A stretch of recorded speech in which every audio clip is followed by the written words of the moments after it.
Hello students, welcome back to my channel.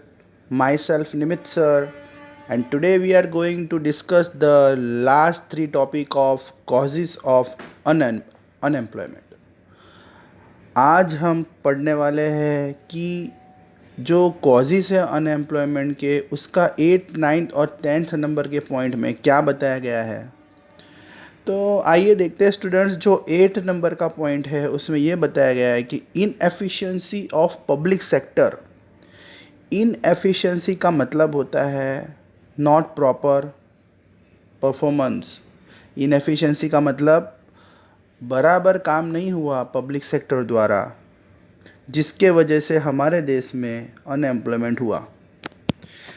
तो public sector का मतलब यहाँ पे होता है गवर्नमेंट का सेक्टर। जो गवर्नमेंट की इंडस्ट्रीज़ होती है, जो गवर्नमेंट की कंपनियाँ होती है, जो बराबर काम नहीं कर पाई हमारे इंडिया में, और जिसके वजह से इंडिया में अनएम्प्लॉयमेंट छा गया। तो आइए देखते हैं स्टूडेंट्स, इसके कंटेंट में क्या लिखा है, अंदर क्या है। After independence public sector was given more importance. हमारी आज़ादी जब हमारे देश को मिली 1947 में, तो ज़्यादा फोकस पब्लिक सेक्टर पे किया गया।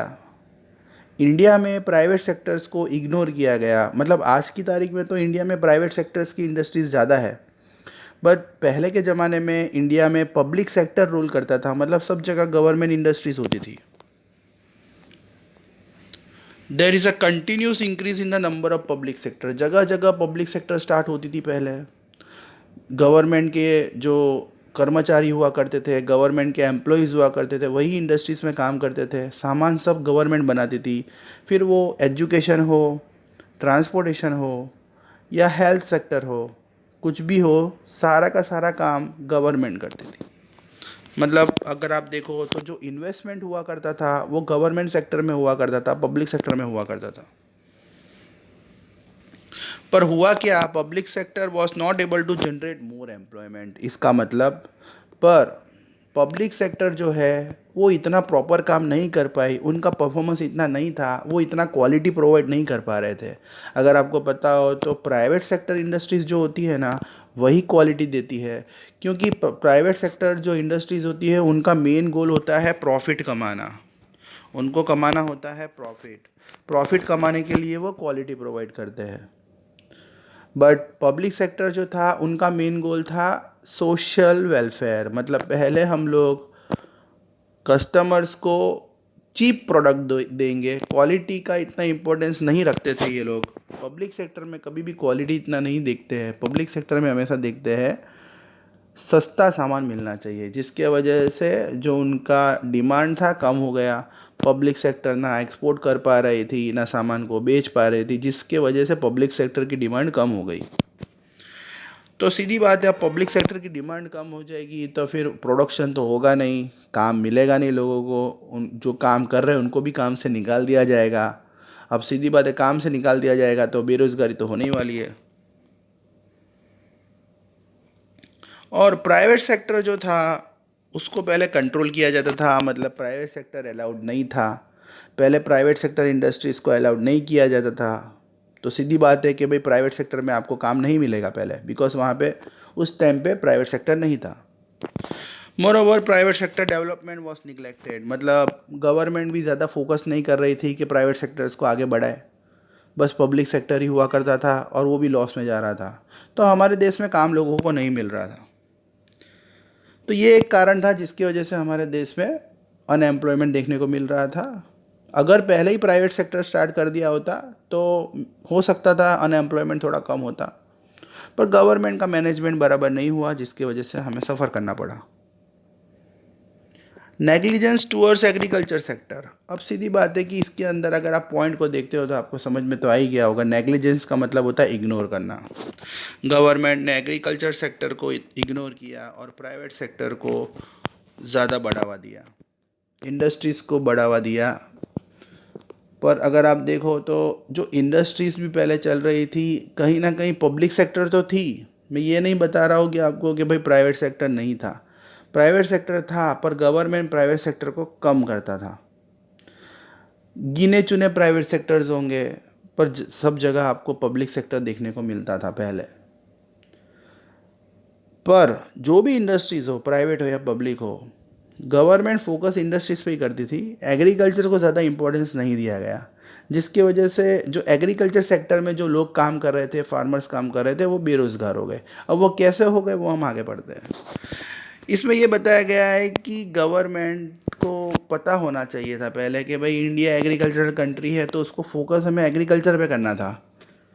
तो India is an agricultural country and most of the population resides in villages। अब आप अगर देखो तो आपको ऐसे तो समझ में आ ही गया होगा कि इंडिया जो है वो एक ऐसी कंट्री है जिसमें एग्रीकल्चर पहले भी होता था और आज भी होता है।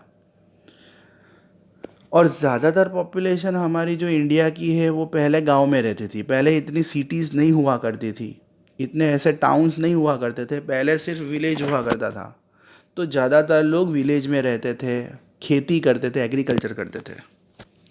Population depend on agriculture for employment. अब सीधी बात है, अगर आप गांव में रह रहे हो पहले, तो आपके पास एक ही काम होगा, एग्रीकल्चर।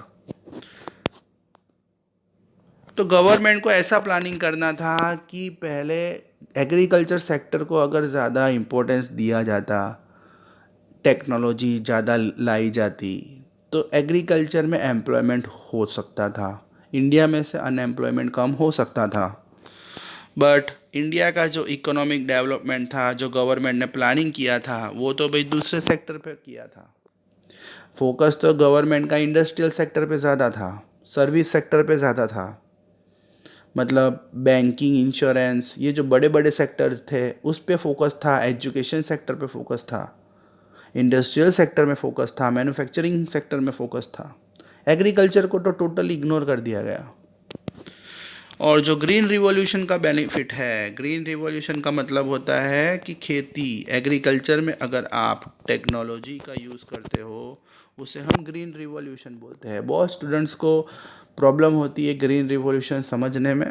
तो अगर हम शॉर्ट डिफाइन पढ़े, तो ग्रीन रिवॉल्यूशन का मतलब use of technology in the field of agriculture. Agriculture में अगर आप टेक्नोलॉजी यूज़ करते हो, उसे ग्रीन रिवॉल्यूशन बोला जाता है। पर पहले अगर मैं आपको बताऊँ तो इसका बेनिफिट पंजाब या हरियाणा को मिला, क्योंकि पंजाब हरियाणा ने ही टेक्नोलॉजी को पहले अडॉप्ट किया था। और अगर आज देखो तो आज भी पंजाब हरियाणा का नाम एग्रीकल्चर में बोला जाता है। और इसका बेनिफिट जो है, और गवर्नमेंट ने भी है ना पंजाब हरियाणा में को ज़्यादा सपोर्ट किया, क्योंकि पहले गवर्नमेंट को ऐसा था कि यही दो स्टेट है, पंजाब हरियाणा, जो टेक्नोलॉजी की मदद से ज़्यादा क्रॉप्स ग्रो कर पाएंगे। दूसरे स्टेटों को इग्नोर किया गया। पूरे भारत में, पूरे इंडिया में खाली दो स्टेट्स को इम्पोर्टेंस दी गई, पंजाब एंड हरियाणा, जिसकी वजह से वहाँ पे तो एग्रीकल्चर बढ़ गया, वहाँ पे लोगों को काम मिल गया, पर बाकी स्टेट में एग्रीकल्चर के अंदर अनएम्प्लॉयमेंट छा गया।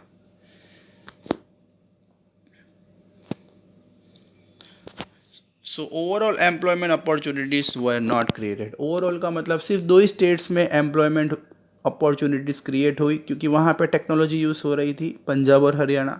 बाकी स्टेट्स में एग्रीकल्चर के अंदर इतना एम्प्लॉयमेंट नहीं हुआ। लो मोबिलिटी ऑफ वर्कर। मोबिलिटी का मतलब होता है मूवमेंट। अगर वर्कर इधर से उधर माइग्रेट होते हैं, माइग्रेट भी आप बोल सकते हो, तो उनको काम मिलता है। पर पहले के ज़माने में वर्कर्स यहाँ से वहाँ इतने मूव नहीं होते थे, और आज भी कहीं ना कहीं इतने नहीं होते हैं। उसका क्या कारण है? In India due to social reason. देखिए, इंडिया के अंदर सबसे बड़ा प्रॉब्लम है सोशल रीज़न। सोशल रीज़न का मतलब होता है कि कितने वर्कर्स ऐसा सोचते हैं कि अगर हम दूसरी जगह काम करने जाएंगे, तो सबसे बड़ा प्रॉब्लम उनका आता है फैमिली प्रॉब्लम। फैमिली को नहीं छोड़ के जा सकते, फैमिली से बहुत अटैचमेंट होता है, बहुत लगाव होता है।